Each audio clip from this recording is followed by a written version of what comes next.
සුබ දවසක් යාළුවනේ සාදරයෙන් පිළිගන්නවා ඔයාලා හැමෝම අදත් මගේ channel එකට. ඉතින් යාළුවනේ අද මම ඔයාලට කියලා දෙන්න හදන්නේ Messenger chat group වලින් කොහොමද අපි අයින් වෙන්නේ කියලා. ඉතින් ඔයා දන්නවා අපි නොදැනුවත්වම අපිව Messenger chat group වලට එකතු කරලා තියෙනවා. ඉතින් ගොඩක් වෙලාවට කරදරයක් වෙන අවස්ථා අනන්තවත් තියෙනවා. ඉතින් කොහොමද මේ Messenger chat group එකකින් අපි අයින් වෙන්න කියලා තමයි අද මම ඔයාලට කියලා දෙන්න හදන්නේ.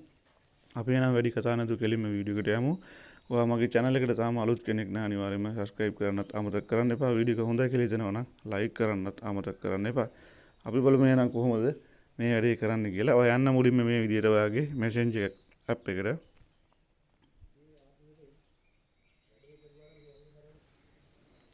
ඊට පස්සේ ඔයා අයින් වෙන්න ඕන group එක මේ විදිහට select කරගන්න. මම මගේ group එක මේ විදිහට select කරගන්නවා. ඊට පස්සේ යාළුවනේ මේ group එකේ උඩින් මෙන්න මේ විදිහට පේන එක උඩින් මෙන්න මේ group එකේ නම උඩින් මේ විදිහට touch කරනවා.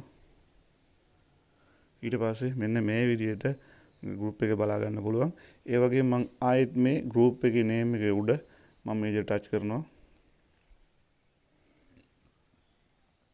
දැන් ඊට පස්සේ ඔයාලට බලා ගන්න පුළුවන් මෙන්න මේ වගේ settings ටිකක් ඇවිල්ලා තියෙනවා.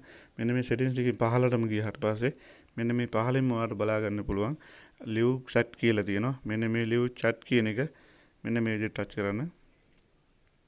ඊට පස්සේ ආයෙත් මෙන්න මේ විදිහට බලා ගන්න පුළුවන්. දකුණු පැත්තේ කෙළවරෙන් ඇවිල්ලා තියෙනවා live chat කියලා.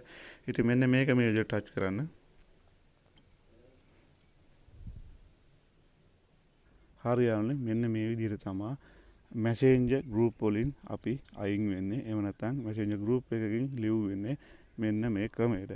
මම හිතනවා වීඩියෝ එක පැහැදිලි ඇති කියලා. මොන හරි ගැටලුවක් තියෙනවා නම් කමෙන්ට් කරන්න. මම අනිවාර්යෙන් උත්තර දෙනවා ඔයාලට. හොඳයි නේද? අදට මම ඔයාලගෙන් සමු ගන්නවා. තවත් මේ වගේ වැදගත් වීඩියෝ එකකින් හමු වෙනතුරු ඔයාලා හැමෝටම සුබ දවසක්.